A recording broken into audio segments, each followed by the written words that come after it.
Bonjour à tous et bienvenue sur Sensation. Je suis aujourd'hui avec Nicolas Mangeot. Vous êtes responsable des expositions à la Cité de l'économie et plus spécialement de l'exposition Énergie So What. Bonjour. Bonjour. Alors en quelques mots, Énergie So What, de quoi ça parle? Alors, Énergie So What, ça parle d'énergie et plus précisément de transition énergétique, c'est-à-dire la manière dont on va pouvoir faire évoluer nos modes de production et de consommation d'énergie. Est-ce que c'est le contexte actuel qui vous a poussé à faire cette exposition?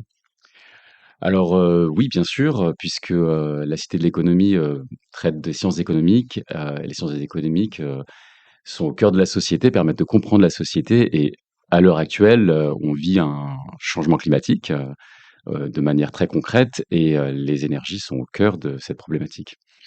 Et comment avez-vous fait pour expliquer aux visiteurs, aux personnes qui vont venir voir l'exposition, les enjeux complexes donc, de cette transition énergétique, de cette sobriété énergétique? Alors vous avez raison, c'est complexe, donc il faut prendre le temps, d'expliquer les choses, pas à pas, par l'expérimentation, par la mise en situation surtout. Et donc l'exposition est décomposée en plusieurs salles. Et la première salle, d'exposition, c'est un peu une salle de débriefing où on va, poser les enjeux, le contexte et les bases, si on peut dire, pour comprendre mieux, cette problématique, qui est une problématique, scientifique, mais pas que, aussi sociétale. Est-ce que le côté immersif de l'exposition, du parcours, aide à faire passer les messages de l'exposition? Absolument. Lorsqu'on est en activité, en action, on est plus à même de comprendre, les problématiques. On est mis en situation d'avoir à faire des choix. C'est le principe de cette exposition et c'est une manière de mieux comprendre justement la difficulté de faire ces choix.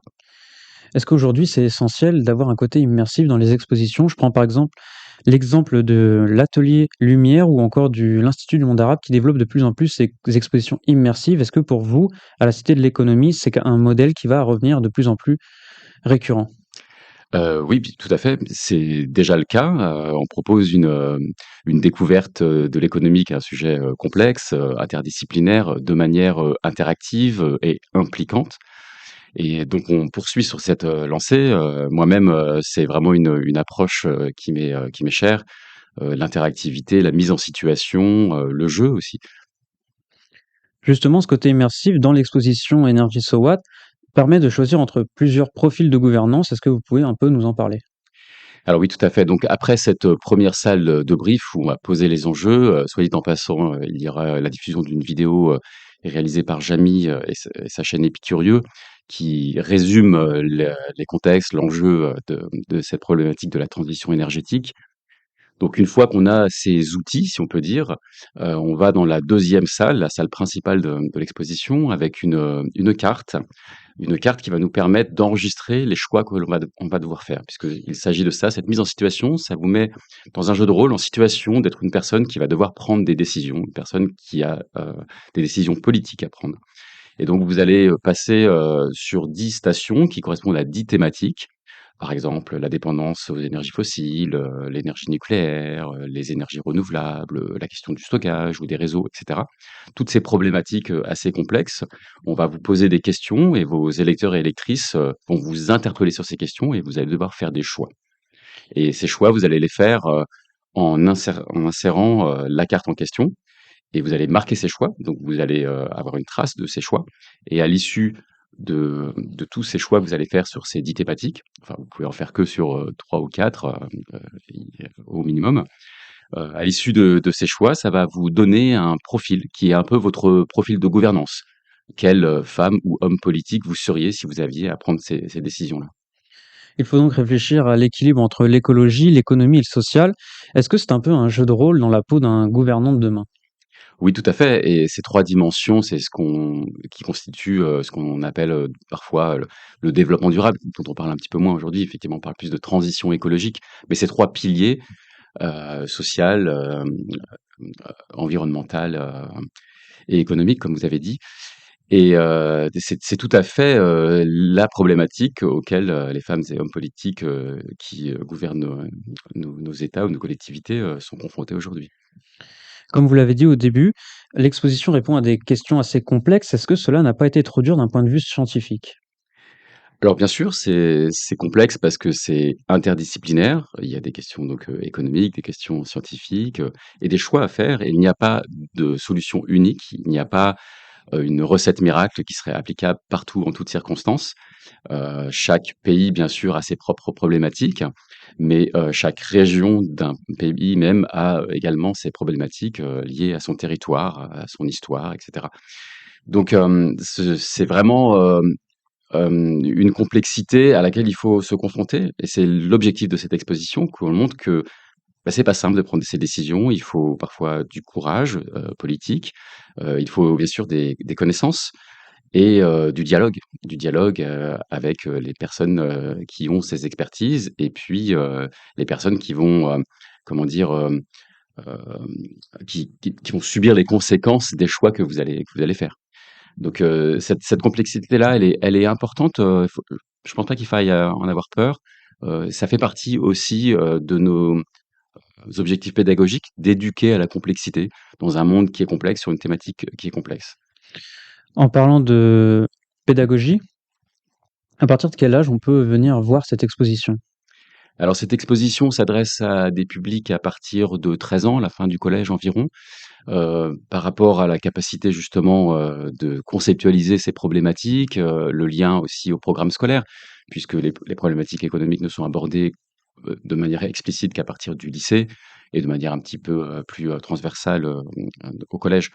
Mais on s'adresse, à tous et toutes, à partir de 13 ans environ. Et pour mettre en œuvre cette exposition, est-ce que vous avez travaillé avec des chercheurs, des scientifiques? Est-ce que ça a nécessité beaucoup de temps de recherche? Oui, tout à fait, bien sûr, que ce soit pour ce sujet-là ou n'importe quel autre, on a toujours des comités scientifiques, on s'entoure de personnes qui ont les expertises, que l'on n'a pas. En ce qui me concerne, moi, je suis scientifique de formation, mais biologiste et donc j'ai des connaissances, mais qui sont parcellaires et mon rôle, ce n'est pas de d'avoir ces connaissances-là, mais c'est de trouver les personnes qui les ont, d'arriver à leur faire formuler les choses de manière, simple, à croiser différents points de vue et à mettre en scène. Le métier de muséographe, c'est vraiment de construire un discours, sur une problématique à partir des expertises et des contenus qu'on peut collecter. Aujourd'hui, le nucléaire est au cœur de beaucoup de débats sur cette transition écologique. Est-ce que c'est un sujet qui est soulevé par l'exposition? Oui, tout à fait, une des 10 thématiques, correspond au nucléaire, au questionnement par rapport à cette énergie-là, qui est au cœur de l'actualité aujourd'hui. On voit bien qu'on a, débuté un hiver sous tension avec, une partie importante de notre parc nucléaire en maintenance. Donc ce sont des questions qui sont au cœur des sociétés et le nucléaire, est une énergie, non renouvelable mais décarbonée, qui doit faire partie de la réflexion, hein, dans les choix politiques qui sont faits. Les bioénergies, c'est aussi un sujet qui est soulevé par l'exposition. Alors concrètement, qu'est-ce que c'est les bioénergies? Alors, comme son nom l'indique, bio pour la vie, le vivant et énergie, l'énergie, donc ce sont les énergies issues, du vivant, plus précisément de ce qu'on appelle la biomasse. Donc par exemple les déchets verts, les déchets industriels, organiques, ce genre de choses-là, qui peuvent être valorisés et une bioénergie est considérée, comme renouvelable à partir du moment où, on renouvelle la ressource. Si vous prélevez, trop de ressources, que vous utilisez, pour produire de l'énergie, à partir du vivant, sans lui laisser le temps de se régénérer, on ne peut pas considérer ça comme, renouvelable. Mais ça fait partie, autrement si c'est géré de cette manière-là, de ce qu'on appelle les énergies renouvelables, éolien, solaire, photovoltaïque ou thermique, les bioénergies, la géothermie, l'hydraulique, voilà. L'exposition s'articule aussi autour d'une programmation culturelle avec des conférences, des ateliers et même des bandes dessinées. Est-ce que vous pourriez nous en dire plus? Oui, tout à fait. Une exposition n'est jamais seule, c'est un élément, dans un programme.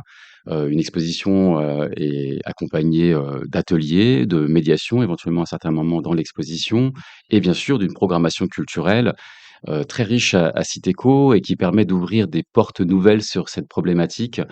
La programmation culturelle, propose des conférences, des spectacles, des concerts, des projections, lors de nocturnes parfois, enfin vraiment une très, très grande richesse, autour de ce sujet et la saison culturelle de cette année s'intitule, «Transition ou rupture» et donc propose, comme je le disais, d'appréhender le sujet avec des angles un peu différents et d'ouvrir des portes un peu différentes qui permettent d'élargir la thématique de l'exposition.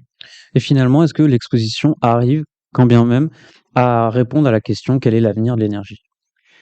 Alors cette, exposition n'a pas vocation à donner forcément des réponses. Ce qui est important, c'est de susciter du questionnement et même je dirais, ce qui est important, c'est pas tant le questionnement, mais la qualité du questionnement. Donc, on a à cœur avec cette exposition de faire en sorte que nos publics se posent des questions pertinentes, des questions construites et peut-être sortiront-ils, et elles de cette exposition avec plus de questions encore qu'ils n'en avaient. Mais c'est ça qui est intéressant, c'est de susciter des questionnements et du débat et que ces personnes puissent en parler avec d'autres personnes, entre elles, qui ont visité l'exposition ou peut-être avec d'autres personnes qui ne l'ont pas visitée. Donc, voilà, on n'a pas forcément de réponse toute faite à donner. On donne des éléments, encore une fois, pour une problématique, complexe et qui n'a pas de solution unique. En ce qui concerne, l'énergie de demain, Heu, alors moi je suis pas un spécialiste de l'énergie et je pourrais pas vous dire exactement ce qu'il en sera, et personne d'ailleurs ne sera en mesure de le faire.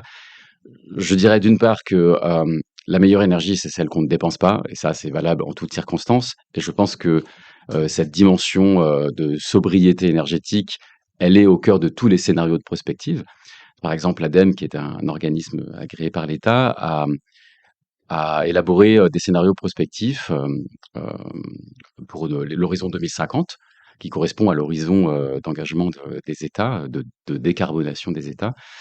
4 scénarios, très différents qui sont des scénarios qu'ils considèrent comme, équivalents en termes d'objectifs de neutralité carbone, mais avec des choix politiques très différents. Avec, plus de sobriété pour certains, plus de paris, sur les technologies pour d'autres.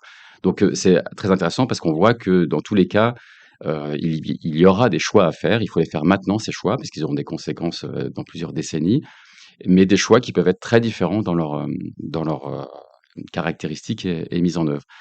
Quoi qu'il en soit, dans tous les scénarios, le développement des énergies renouvelables, est, le socle de ces différentes, politiques. Merci Nicolas Mangeot d'avoir été avec nous sur Sensation. Je rappelle que vous êtes responsable des expositions à la Cité de l'économie. Pour plus d'informations sur l'exposition Énergie So What, rendez-vous sur le site citeco.fr et pour revoir ou réécouter cette émission, rendez-vous sur notre site ou notre application Radio Sensation.